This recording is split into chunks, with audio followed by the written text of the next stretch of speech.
तो अभी जैसे दाऊद तो इतना हेटेड है, तो उसको हसीना को प्रॉब्लम नहीं हुई बॉम्बे में? कुछ ना पुलिस परेशान की, ना उसके राइवल परेशान किए, ना कोई पॉलिटिक्स?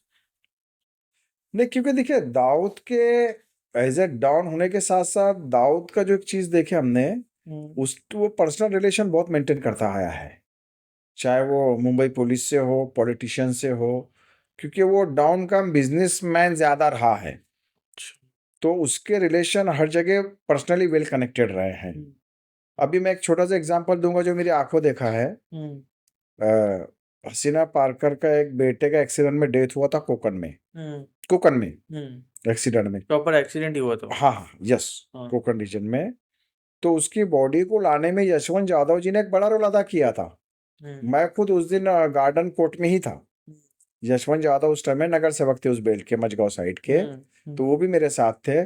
तो बार बार उन्हें फोन आ रहे थे कि भाई आपने कुछ अरेंजमेंट किया है क्या नहीं। तो वहाँ के शिव सैनिका के शाखा प्रमुख जो थे, उन्होंने बॉडी करवाना, अस्पताल में ले जाना और एम्बुलेंस अरेंज करवा के नागपाड़ा तक लाना, उसमें तो उन यशवंत यादव ने काफी बड़ा रोल अदा किया था।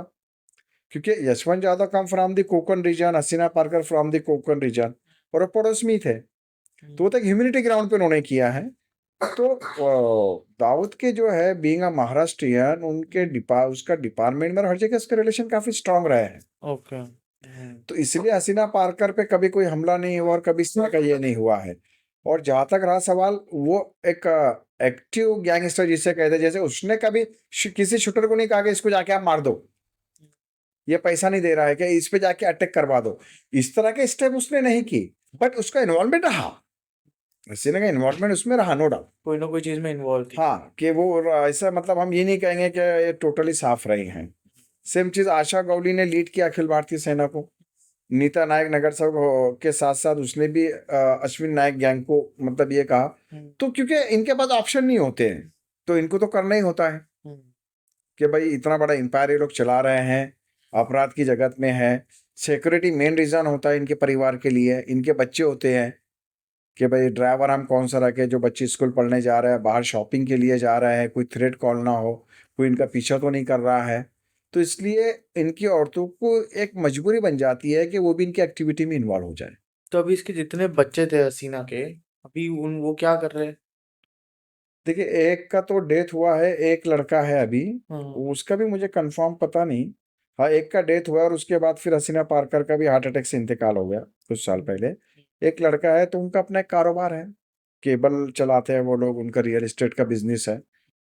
तो उसमें वो इन्वॉल्व हो रहा है। अभी जैसे इकबाल खासकर बाहर आ गया है, तो वो गार्डन कोर्ट में ही रहता है। जब प्रदीप शर्मा ने अरेस्ट किया था तो गार्डन कोर्ट फ्लैट से ही उसको अरेस्ट किया था। इकबाल कास्कर का क्या रिलेशन था? ये छोटा भाई है हसीना पारकर का, देखा जाए दाऊद के दाऊद का बाद। भी हाँ भाई हाँ है। हाँ हाँ। हम्म। वो सारा सारा केस में था, फिर कुछ साल रहा, फिर बाहर आ गया। हम्म। फिर वापस उसे अरेस्ट किया गया। वापस गया क्या? क्या चीज है? कुछ एक मुंब्रा के बिल्डर का एक्सटॉर्शन केस का मामला था। बाहर आते ही उसने किया? हाँ हाँ, कुछ सालों के बाद किया। तो उसको हम्म। प्रदीप शर्मा जी जब थाने के एंटी एक्सटॉर्शन सेल में थे तो वहाँ अरेस्ट किया है। हम्म। फिर उसके बाद शायद अभी बेल आउट हुए हैं, बेल आउट हुआ है। तो इस तरह का ये देखिए, ये कितने भी राजनीति में चले जाए, बिजनेसमैन बन जाए, लेकिन ये अपने जो हरकतों से ये लोग बाज नहीं नहीं आते हैं। आता है। जो इनका इंटेंशन होता है, कहीं ना कहीं वो उसमें इन्वॉल्व हो ही जाते हैं। लोग अपनी पोजीशन का फायदा उठाते ही है। फायदा उठाते ही। उनके साथ कितनी बार मिले हो हसीना पारकर से? देखिए, मैं मेरे करियर में जो मिलने की मेरी वजह थी, मैं एक एक्सक्लूसिव इंटरव्यू चाह रहा था हाँ। सहारा समय जो जब मैं वहाँ पे था। हाँ। तो बार बार मैं गया, लेकिन ज्यादातर उन्होंने ऑन कैमरा आने से इनकार किया था। अच्छा, नहीं आते थे? हाँ, ऑन कैमरा वो बिल्कुल नहीं आई। हाँ। हाँ, of record, of the record जो वर्बली बातचीत होती है, वो जो मैं सवालात पूछता था उसके वो जवाब देते थे। पर ऑन रिकॉर्ड नहीं आते थे? नहीं नहीं, वो ऑन रिकॉर्ड ऑन कैमरा वो कभी नहीं आई, वो ऑन रिकॉर्ड वो कभी नहीं आई। किसी भी रिपोर्टर के लिए नहीं है? नहीं नहीं नहीं आई। हाँ। बट वो मीडिया का शौक उससे भी था, इंटरेक्ट करना उसे अच्छा लगता था। हाँ। लोग आए, उससे मिले, आपा बोले, उसको रिस्पेक्ट करे। हम्म। कोई इश्यू लेके जाओ तो शी वेलकम, वो खुश हम्म। होती थी। हम्म। हाँ चलो, मेरे पास कोई आया है, इसका प्रॉब्लम है, इसमें हेल्प हम्म। कर दो, लाइक दैट। हम्म। बट वो ऑन कैमरा वीडियो इंटरव्यू उनका, उसका बहुत नहीं आ कम पाता है। नहीं रहा है। और फैमिली फंक्शन में अक्सर मैं देखा है उनको, जो साउथ बॉम्बे की बड़ी बड़ी शादियां होती थी, सब में जाते? सब हर जगह हर कोई उनको इनवाइट करता था, तो वो वहां पर जाते थे। और वहां पर उनका जाना था। और दुबई भी जाना था, उनके 2 भाई बहनें रहते हैं, बहन जो दाऊद के दूसरे भाई है, हम्म तो दुबई भी उसका आना जाना रहा, ये बात है। हम्म तो इसमें कोई शक नहीं है कि उसका आना जाना नहीं था। हम्म और सेम चीज़ आशा कोहली की अगर बात करें तो देखिए, अगर आप देखेंगे जो रीलें चल रही है, अरुण कोहली 17 साल के बाद बाहर आया है, हम्म तो आशा कोहली बिल्कुल आप देखेंगे बिल्कुल कंधे से कंधा मिला के उसके साथ ही है। तो ये लोग अपॉर्चुनिटी को कैसे इनकैश किया जाए, दे आर वेरी स्मार्ट। क्योंकि अभी जो हिसाब से अरुण कोहली का चल रहा है, तो उसमें ये हो रहा है कि ये कॉर्पोरेशन की तैयारी कर रहे हैं लोग, अखिल भारतीय सेना वापस ये इसको रिवाइव करेंगे। और अरुण कोहली का जब टफ टाइम रहा, जब अखिल भारतीय सेना को क्रश किया गया था सेना बीजेपी की सरकार में, तो जितने बड़े बड़े आंदोलन और जो मोर्चे होते थे उसको आशा कोहली लीड करती थी। आशा कोहली हमेशा उस मोर्चे को लीड करती थी। तो जहाँ लड़ने की बात आती है, लोग पीछे नहीं हटते हैं, ये अपने लोगों के साथ आ जाते हैं। बट ऐसे इनको सपोर्ट कौन कर रहा है? ये तो सबको मालूम है क्रिमिनल्स है। देखिए, सपोर्ट उनका जो लोकल बैकग्राउंड होना बहुत स्ट्रांग होता है। जैसे आज दगड़ी चाल का आप एरिया में जाइए, ये लोगों के लोकल इश्यूज सॉल्व करने में काफी बिलीव करते हैं, ये लोगों को अपना बनाते हैं। आज आप जाइए, आज देखिए जो गीता गौलिया 2 मरतबा नगर सेविका है, तो वो ऐसे तो नहीं बनी, कहीं ना कहीं लोगों के काम करती है। काम किए। अब ये दगड़ी चाल के पीछे जो मुस्लिम डोमिनेट एरिया मदनपुर है, साकली स्ट्रीट है, उधर जाइए, बहुत काम है गीता गौली का। पानी के इश्यू सॉल्व करते हैं, लोगों के एडमिशन्स में हेल्प करते हैं, अस्पतालों में उनके डिस्काउंट होते नहीं मिलते उसमें वो हेल्प करते हैं।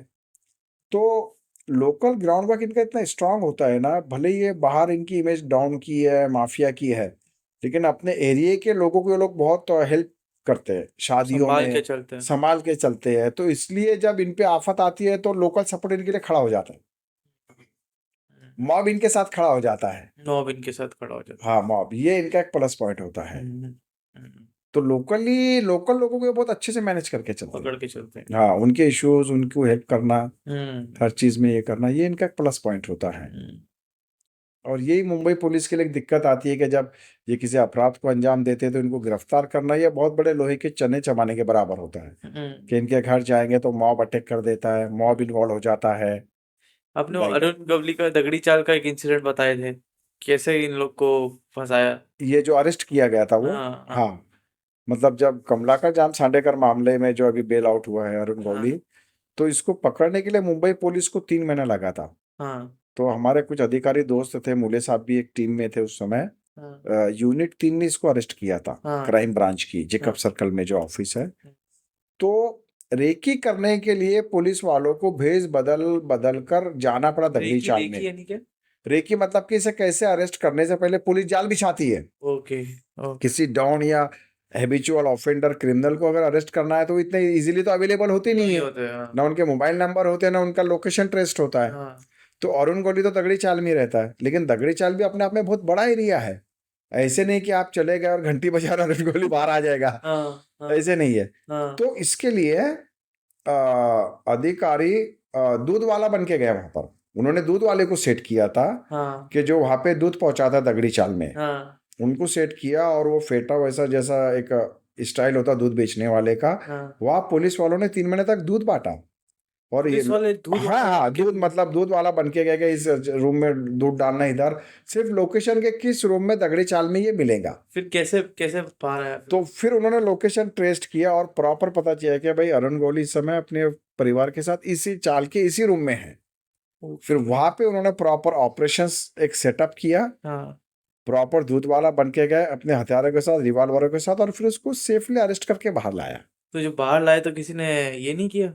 उस टाइम हुआ, लेकिन मुंबई पुलिस अगर हथियारों के साथ हो तो कोई कौन ज्यादा पीछे ऑब्जेक्शन नहीं उठाएगा। आएगा। तो क्योंकि उस time R Patil home minister थे जब अरेस्ट किया गया था। हाँ और कुछ लोग ये भी कहते हैं कि ये एनसीपी ने, राष्ट्रवादी ने एक दुश्मनी निकाली अरुण गौली के साथ, क्योंकि मैं आपको बताऊंगा इसका बैकग्राउंड कि 2004 में जब लोकसभा के चुनाव हुए थे तो सचिन अहिर को राष्ट्रवादी ने उतारा था मैदान में, साउथ से सेंट्रल से मोहन रावले के खिलाफ अपना उम्मीदवार दिया था। और अरुण गौली ने भी अपना पर्चा भरा था लोकसभा का। तो उसे समझाया जा रहा था कि आप मत भरिए, जिसकी वजह से सचिन अहिर हार सकते हैं। और हुआ वही, अरुण गौली ने 90,000 वोट लिया था उस एरिया से लोकसभा चुनाव में, और सचिन अय्यर हार गए थे। तो उस वक्त आरोप लग रहे थे राष्ट्रवादी पे कि राष्ट्रवादी के होम मिनिस्टर थे, एनसीपी की सत्ता में थी, कि अरुण गोली को से बदला लिया जा रहा है, उसने सचिन अय्यर को हरवाया था, जबकि हरवाया था। सचिन अय्यर उसका सगा भांजा है अरुण गोली का। सगा भांजा है? हाँ, यस, सगा भांजा। हाँ, तो वो एक आरोप लगा था राष्ट्रवादी पे, और इसलिए फिर कमला का जाम सानेकर मामले में 17 साल अरुण गोली को अंदर रहने पड़ा। तो इसमें जब पुलिस दगड़ी चाल में गई, तो पुलिस वाले हमें बताते हैं कि कभी वो ब्रेड वाला बनकर गए रिकी करने के लिए, हम दूध वाला बनकर गए, भेष बदल बदल के 3 महीना लगा पुलिस को ट्रेस करने के लिए ये उसका मैटर लोकेशन। क्या था? ये जो ये कमला का जाम सांडेकर मामला। मतलब क्या हो, इसमें क्या हुआ? कमला का जाम सांडेकर, एक प्रॉपर्टी डिस्प्यूट चल रहा था, हाँ। तो वो डिस्प्यूट सॉल्व नहीं हुआ, तो अरुण गौली के कहने पर कमला का जाम सांडेकर को मारा गया था घाटकोपर में। अच्छा, असल्फा, बिल्डर को ही मारा गया था? हाँ, उसको मारा गया था। वो शिवसेना का नगर सेवक था उस टाइम। ओके। हाँ, तो इसमें काफी खबर चली, तो इसमें अरुण गौली का इन्वॉल्वमेंट आया, तो उसमें एफआईआर हुआ था। हाँ, डायरेक्ट इन्वॉल्वमेंट अरुण गौली का था उसमें। हाँ। हाँ, कमला का जिसमें वो अभी बेल आउट हुए हैं। अच्छा, बेल आउट हुआ है? हाँ, अभी केस अभी तक खत्म नहीं हुआ है? केस खत्म नहीं हुआ है। जो खबरें आ रही है 17 साल तक रहा ट्रायल है, क्योंकि सेशन कोर्ट ने भी कन्विक्शन दिया था उम्र कैद की। ओके। हाँ, फिर सुप्रीम कोर्ट से कुछ रिलीफ मिला है उनको अभी, हाँ। ये बात है। ओके। तो ये जो इनका रहता है तरीका, वो इसी प्रकार का होता है कि वो इन्वॉल्व होते हैं और फिर बाद में पॉलिटिकल शय के जरिए बाहर निकलते हैं। ये इनका चलता है।